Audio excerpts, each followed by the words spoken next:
Ya estamos en la cocina de las tardes del sol porque los lunes, lo dijo Vico, también cocinamos y cocinamos además delicioso con Naya Bonivento, que es nuestra primera invitada, nuestra chef invitada para el día de hoy. Así que Naya, buena energía, ¿cómo estás? Muy bien, excelente. ¿Y tú? Feliz porque hoy voy a aprender a hacer un plato diferente. Uno siempre ha oído hablar del arroz con camarones tradicional, que por cierto me gusta muchísimo, pero esto de hacer un arroz con camarones, con unos camarones especiales que se llaman los camarones guajiros, Sí. ni siquiera los conocía. Naya, ¿cómo es esto? Bueno, mira, en La Guajira, puntualmente en Manaure, en Las Salinas, Ajá. se da el camarón musillero, que es este que tenemos acá. Este, es un camarón venga, mucho, ay. mucho más... Él es grandecito, pero resulta y pasa que lo colocan al sol, Ajá. lo extienden, lo colocan al sol, se seca, se deshidrata Claro, y toma una textura un poco más gomosa. Como rígida, como Exacto. seca, o sea, deshidratado totalmente. Total, y cuando deshidratamos los alimentos tienden a tomar el doble de sus propiedades, sabor, color, nutrición. Entonces tenemos energía. O sea, esto tiene que muchísima. saber más rico No, hombre, entonces. pues no voy a decir más rico, solamente es diferente y ambos me gustan. El del Bueno, Pacífico y el del Pues Caribe. yo no sé si mis compañeros, quiero preguntarle a Vico y a Danielita si conocían este tipo de camarón, porque yo ni idea, muchachos. Yo no lo conocía, Mauro. De hecho, conozco las Salinas de Manaure, que me parece un lugar de una riqueza natural enorme, natural y humana también, porque sus comunidades son maravillosas, pero desconocida por completo esta forma de preparar el camarón deshidratado al sol. Lo conecto mucho en el caso del Pacífico, por ejemplo, con el Chocó, donde sí se come el pescado seco, que Pescado es seco. exactamente el mismo proceso, poner el pescado abierto, sin sus espinas, al sol, y ese es el pescado seco, que creo que es un proceso bastante similar, ¿verdad? Sí, porque es un método de conservación que utilizaban nuestros ancestros, porque pues antes no había nevera. Entonces lo que tenían era el sol sí, y el sí. viento. Y la sal. Y la sal. Y así Cosas no- que se... Claro, se deshidrataba y obviamente así no había que refrigerarlo y no se daña tampoco. Dura meses, de ¿Meses? hecho. Meses en conserva. Ven allá y es más costoso o más difícil conseguirlo, digo porque es un proceso más artesanal, lo que indica que hay más trabajo, ¿no? Pues eso en nuestro país es relativo, mico. Te explicábamos ahorita. Mucho trabajo, pero a la hora de vender el producto, para mí es muy económico para todo lo que llevo. Sí. Es un secado artesanal de días, de meses de elaboración y puedes conseguir 2 bolsitas, las venden por bolsitas como de 200 gramos en 10.000 pesos. Allá. No. ¿En serio? Sí, Bueno, 10.000 no es nada. Pero- Me parece muy favorable. Me parece muy favorable y siento que el sabor se va a potencializar, ¿no? Muchísimo. El color Claro. también. El color también. Sabor y color entonces. Sí, señor. Bueno. Y mira que va con esta sal de Manaure, también la trajimos. Es que hace poco estuve allá, la semana pasada. Entonces es una Usted flor trajo de sal. La cocina de Naya, se trajo la cocina de Manaure. La cocina de Naya, cocina ancestral. Bueno, hablemos entonces de los ingredientes, porque siempre nuestras amas de casa y los amos de casa que les gusta cocinar están pendientes de qué es lo que se necesita para poder hacer la preparación. Entonces, ¿qué vamos a necesitar aquí? Ingredientes. Bueno, Empecemos, Naya. tenemos ajo, pasta de ajo, sencilla, cebollín, la parte blanca y la parte verde. Es importante porque las dos tienen un sabor diferente. En este caso yo tengo sal de Manaure, es una flor de sal puntualmente. Voy a necesitar mucho menos, pero en casa la pueden preparar con cualquier sal que tengan. Sí, ¿y ¿Listo? cómo la prepararían, por ejemplo, Naya? Pues esta nada más la trituro y la coloco y listo nomás. Pero esta la traemos con la cocina de Naya, la producimos pues en las Salinas, pero- la traemos a ¿Pero acá. se consigue fácilmente? ¿Sí conmigo? Yo la tengo. Sí, pues yo la tengo. Bueno, está bien, Naya. Tenemos algo de pasta de tomate y abajito está revuelta con un poco de mostaza, eso es un toque personal. Sí. Y estas son las cascaritas Eso parecen del camarón. como los ojitos, ¿no? Sí, son las cascaritas Ahí. con las que venía recubierto el camarón. ¿Y eso para Ellos- qué lo va a necesitar? ¿O qué? No, es que ahí está el sabor potente en la Ah. cáscara. Entonces hacemos como un biscuit. Eso simplemente fue agua hervida con las cascaritas y lo dejo reposando. Ah, Y es lo que le va a dar muy buen sabor, aparte a nuestros o camarones. sea, esto es lo que va a hidratar los camarones. Exactamente. Ah. Los va a hidratar. Muy bien. Camarón seco de la Guajira, si no tienen, pues vayan a Manaure, los invito. Y tenemos Qué arroz, directa, pase amiga mía. arroz, un poco de aceite y ya no necesita más nada. Y Todo el todo- sabor y todo lo el tienen amor, estos y dos. todo el amor. El amor del mundo. Bueno, pero esta sí, ¿cómo la hiciste? A ver, esta No, pasta. solamente coloco los dientes de ajo en la licuadora, un poquito de aceite o agua, en este caso agüita nomás, Ajá. y lo licúo y listo, es ajo licuado. Una pastica de ajo licuado. Bueno, Sí, ahí ajo licuado nomás. Ahí quedó la pastica. Bueno, Mauro, Muy a bien. prepararse dijo, Mauro es muy bueno para hacer arroz. Me hubiera tocado a mí, yo hubiera hecho desastres, Naya, pero Mauro sí sabe hacer arroz por lo menos, y ese es el 50% de nuestra receta el día de hoy. Mientras les contamos a nuestros televidentes que nuestra compañera Jacqueline Salazar ha preparado una nota que nos contextualiza sobre nuestro tema central el día de hoy. Aparte de la cocina, pues hablaremos del burnout o el trabajador quemado, ese síndrome que llega a muchos de los trabajadores o colaboradores de diferentes empresas en Colombia y el mundo, pues que indica que hay más allá de la milla extra, porque muchas veces nuestros empleadores pues nos dicen que hay que dar la milla extra, o utilizan la famosa frase de póngase la camiseta o no tiene puesta la 10, pero hasta qué punto la 10 se puede convertir en una 1000 o en una 10.000, pues nuestra compañera Jacqueline Salazar nos cuenta qué es este síndrome y por qué muchos seguramente pueden estarlo padeciendo. El agotamiento laboral, un fenómeno ocupacional. Según la Organización Mundial de la Salud, el síndrome de burnout está incluido en la clasificación internacional de enfermedades como un fenómeno laboral y no está clasificado como una afección médica. El síndrome de agotamiento profesional se conceptualiza como resultado del estrés crónico en el lugar de trabajo que no se ha gestionado con éxito. Este agotamiento laboral se caracteriza por 3 dimensiones principales: sensación de agotamiento o falta de energía, mayor distanciamiento mental del trabajo o sentimientos de negativismo relacionados con el trabajo y eficacia profesional reducida. Este síndrome se define específicamente a fenómenos que ocurren en el contexto laboral y no debe aplicarse para describir experiencias en otras áreas de la vida.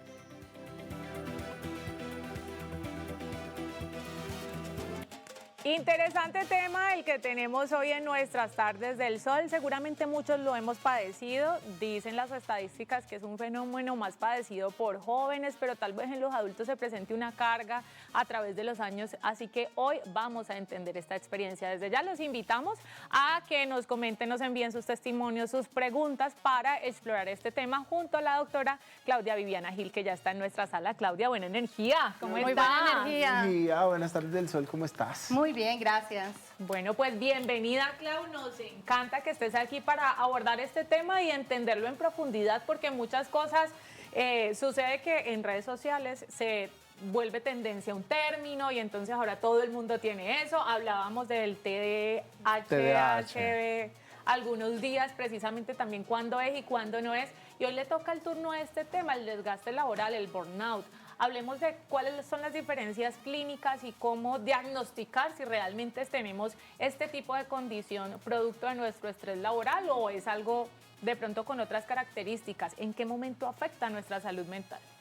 Bueno, es un tema que ha venido en tendencia porque incluso la Organización Mundial de la Salud ya lo ha determinado como una enfermedad mental. ¿Qué pasa con el síndrome del colaborador quemado en español?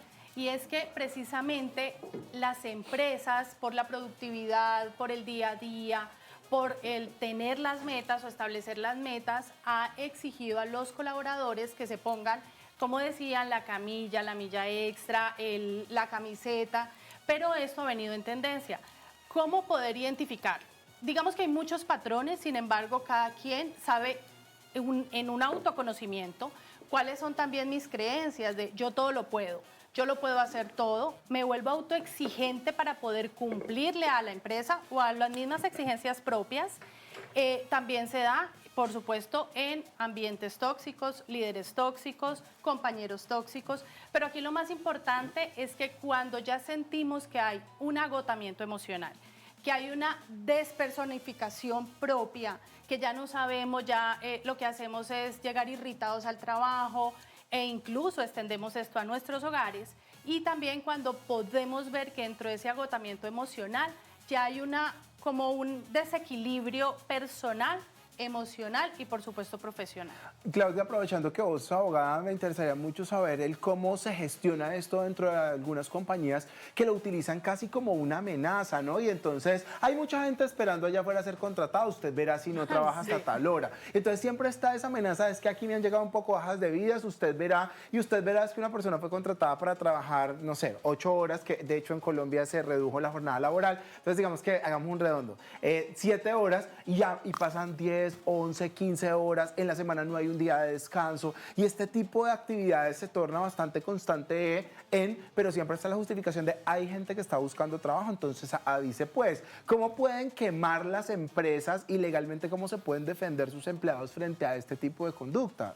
Bueno, qué interesante pregunta, porque efectivamente sin que no exista, o más bien no existe una norma específica que me hable del síndrome del colaborador quemado, sí existen resoluciones, tanto del Ministerio de Protección Social como del Ministerio de Trabajo, donde establece que las empresas son llamadas a prevenir, a tratar de mitigar los riesgos ocasionados por este síndrome y de una u otra forma se vuelven responsables cuando producto de este síndrome el colaborador presenta problemas, ya pueden ser mentales o incluso alguna enfermedad producto laboral. De esto también el sistema de salud y protección tiene que establecerse en las empresas con el programa de bienestar. Hay una ley muy importante que todas las empresas y todos los colaboradores deberíamos conocerla, que es la Ley 1010 de 2006, que es la de acoso laboral. ¿Y por qué esta ley torna importancia a la luz de este síndrome? Porque muchas veces somos acosados laboralmente y ese acoso se ve representado en este síndrome. Entonces, a través de los comités de convivencia de las empresas, los colaboradores pueden acudir para denunciar eso que se está presentando en sus ambientes laborales. Pero ahí cuando, perdón Mauro, mencionas lo de denunciar esos ambientes, me parece clave algo que mencionaba Vico y es cómo precisamente denunciarlo para resolverlo y no para ser despedido. Porque entonces llega el tema de que está muy aburrido, váyase. Nadie lo está deteniendo, como decía Vico, tenemos más gente esperando por el trabajo. Hay como una balanza entre el temor por mi salud mental, mi bienestar y el hacer valer mis derechos y el conservar mi trabajo. Así es. Bueno, la ley de acoso laboral, cuando tú interpones una denuncia por acoso laboral, tú automáticamente adquieres un fuero laboral. ¿Qué quiere decir ese fuero? Que no puedes ser despedido hasta que este comité resuelva tu denuncia. Ahora, tú tienes unos canales más elevados ante los jueces si dentro de la empresa no te han resuelto. Claramente se puede presentar alguna empresa que producto de esta denuncia pues tienda a tomar represalias en contra del colaborador. Sin embargo, ese colaborador puede acudir a instancias judiciales a través de una demanda y demostrar si efectivamente tiene las pruebas para ello, que fue despedido bajo esta causal, bajo esta presión que al final se establece.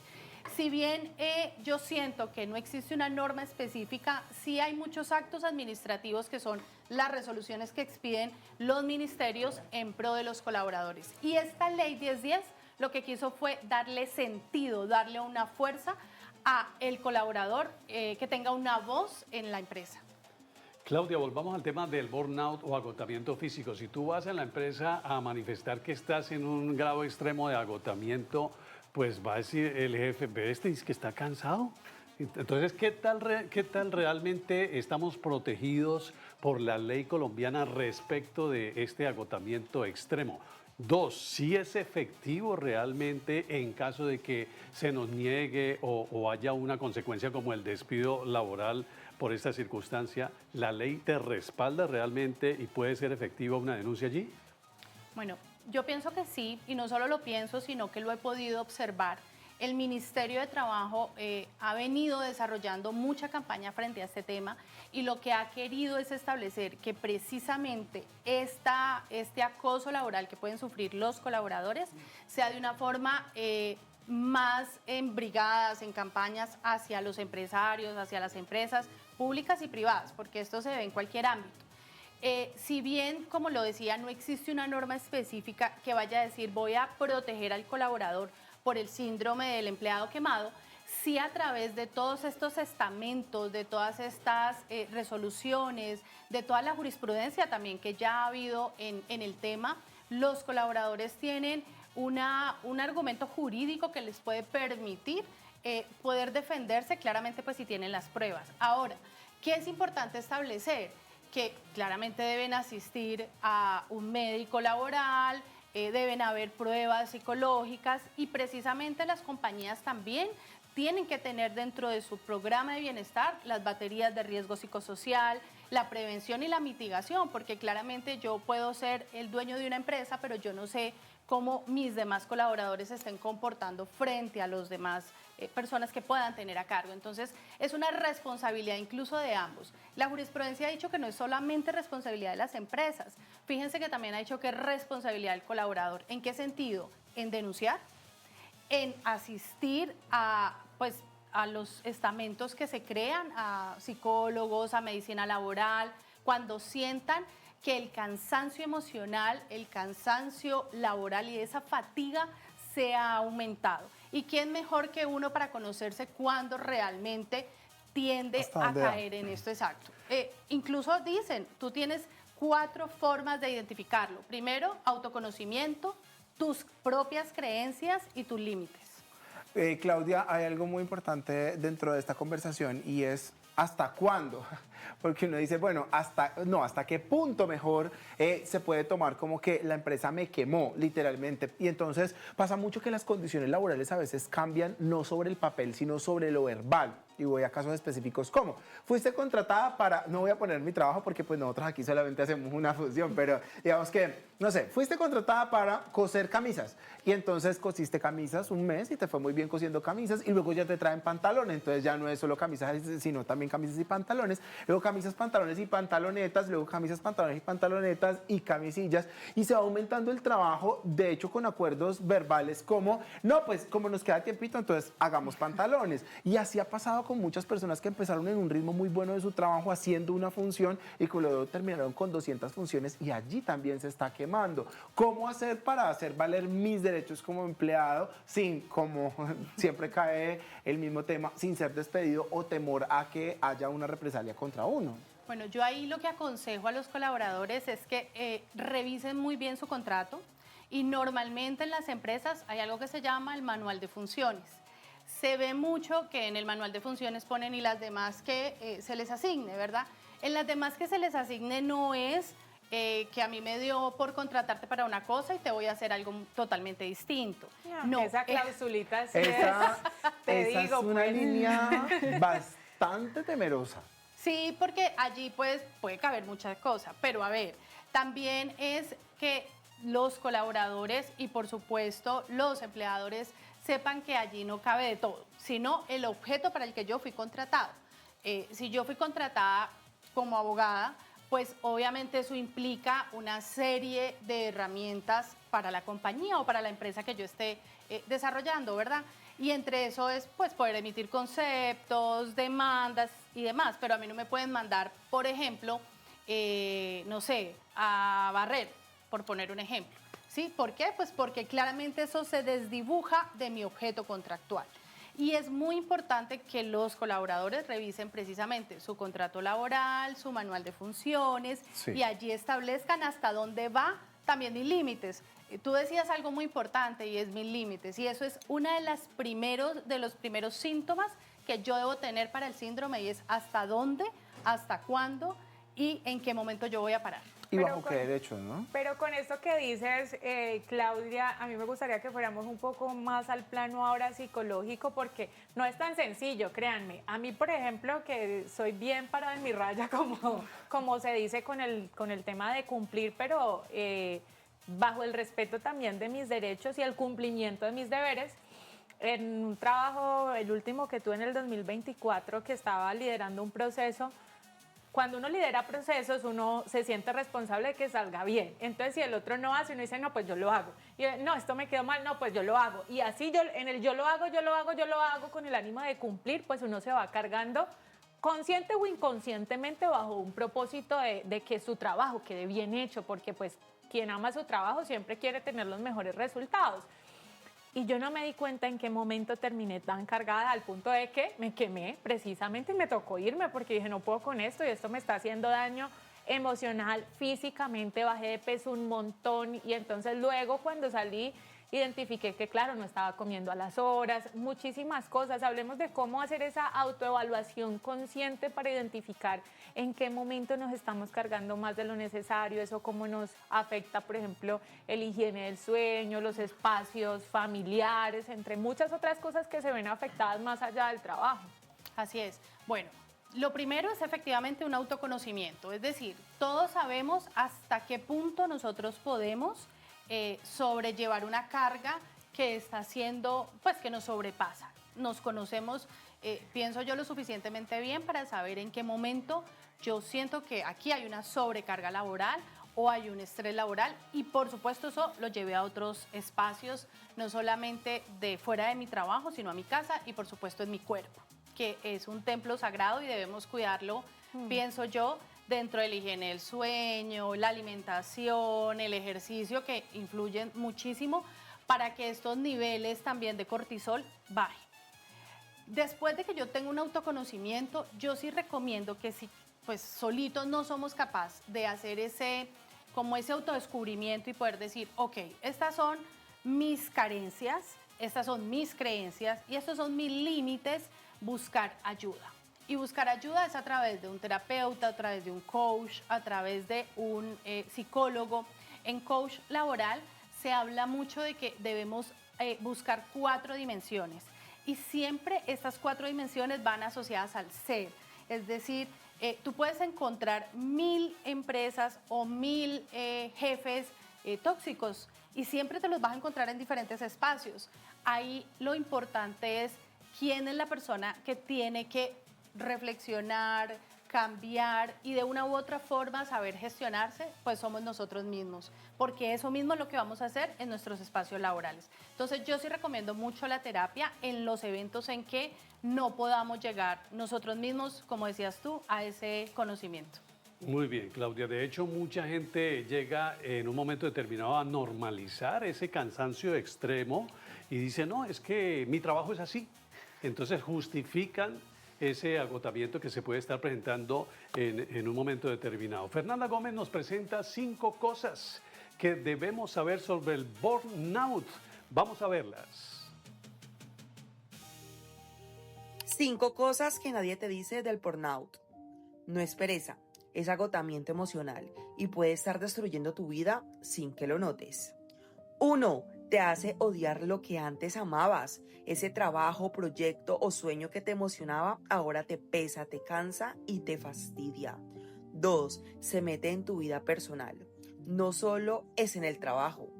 Estás irritable, distante, sin energía para tu pareja, familia o amigos.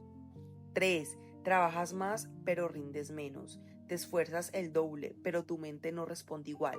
Te sientes lento, bloqueado y frustrado. 4.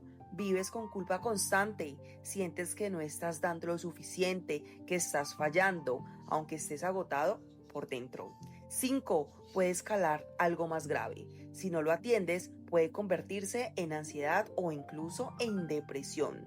El burnout no es debilidad, es una señal de que llevas demasiado tiempo ignorándote.